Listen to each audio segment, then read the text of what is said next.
Now that Gray Zone Warfare is entering early access, I thought it would be a perfect time to break it down so that you can make an informed decision on whether or not this game is for you. I put about 75 hours into the playtest of this game, and it's definitely not what a lot of people think it is. In this video, I'm going to explain what Gray Zone Warfare is and give you some important information that you definitely want to know before you spend your money on it. So first, let's break down what Gray Zone Warfare is and what it isn't. First of all, this game is not a Tarkov killer or really a killer of any other game. People have thrown out a lot of games that Gray Zone is similar to, and that is natural. This game absolutely has elements that remind you of Escape from Tarkov, DayZ, Arma, and many others, but it is distinctly different from those games. At a 10,000 foot view, Gray Zone Warfare is an open world PvPvE progression-based tactical shooter. 48 players and about 1,000 AI inhabit a 42 kilometer squared map that is always alive and persistent. You go around the map completing quests to level up and level up traders that sell you better gear, and along the way, you hoard loot, make money, and fight AI and other players. In the long term, there really is no win mechanic. Yes, you can get the traders and yourself to max level, but the point of the game will be going into the world, engaging with it, and getting into fights. This is definitely where you start to see some of the influence from other games and how it is also different from them. It's similar to games like DayZ in that the journey of engaging with the world is the point of the game, and also in how when you die, you spawn back in on that server, and if you want, you can go try to find your body and recover your stuff. But it is definitely not a survival game where you can't buy anything or you're rummaging around for new shoes or food or something like that.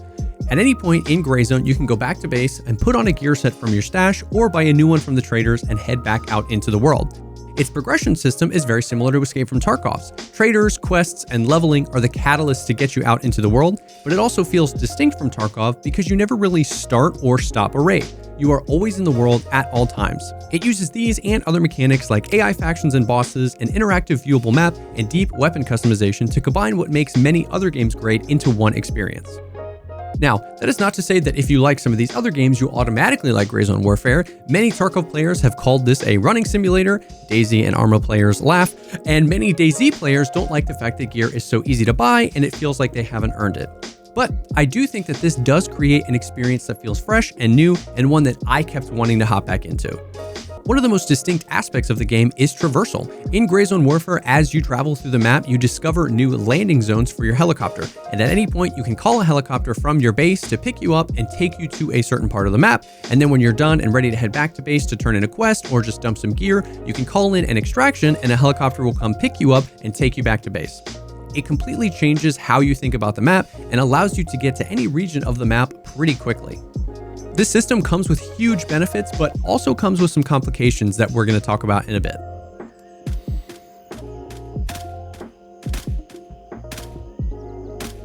The PvP aspect of this game is also something worth discussing.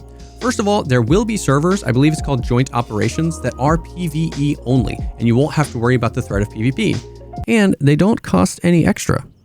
But on the PvP servers, the way it works is there are 3 factions of real players on the map, and each faction has 16 players, so 48 players total.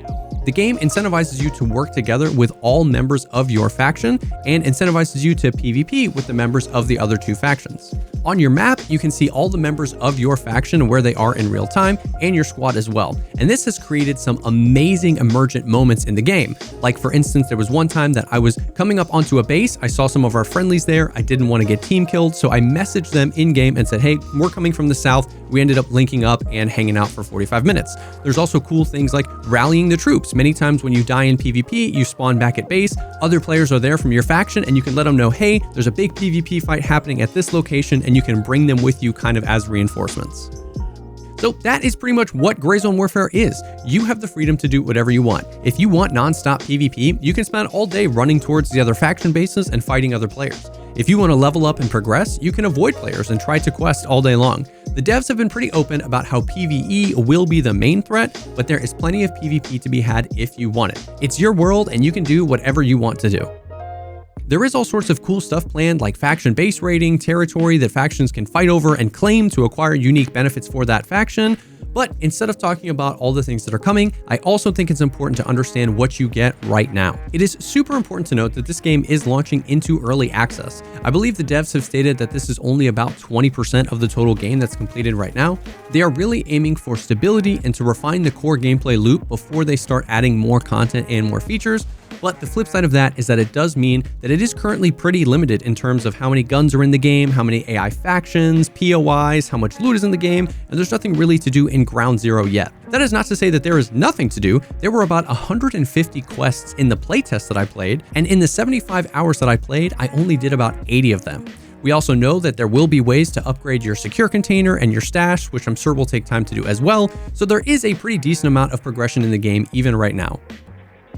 Gray Zone will also wipe periodically, and those wipes will come with big content patches where they add new things to the game. So this is definitely a project that you're supporting long term if you buy into it. There will be pretty frequent reasons to come back and check out the game to see what's new, but if you don't like the idea of your progress being reset, then that is a good piece of information to know.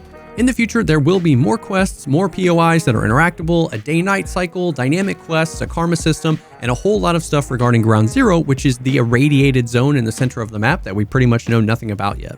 If a long list of features that aren't in a game yet doesn't really sound like your thing, I totally get it. That's why I'm making this video, so that you know what you're going to get if you purchase the game. And speaking of that, the last thing we have to do is talk about how the game feels and plays today. I am positive that they have made adjustments and tweaks since the playtest I participated in, but that is really all I have to go off of, and that playtest was so recent that I feel like I do have a decent feel for how the game is going to play. First of all, the game is beautiful. It is built on Unreal Engine 5 and it is truly stunning. Like maybe the best looking game I have ever played. Like I said, I put a lot of time into the playtest, and even though I had a blast, it definitely does play like an early access game. There are a lot of bugs and UI weirdness, which is absolutely to be expected at this stage in development, but it is worth mentioning. Some of the movement feels pretty clunky, the AI in the playtest had a lot of bugs with them, and the UI definitely needs some love to make it a bit more fluid and intuitive. Outside of just the bugs, there were also larger issues with core mechanics and even potentially with the design of the game. There were lots of bugs in the playtest with audio. PvP in close quarters became really inconsistent because of this.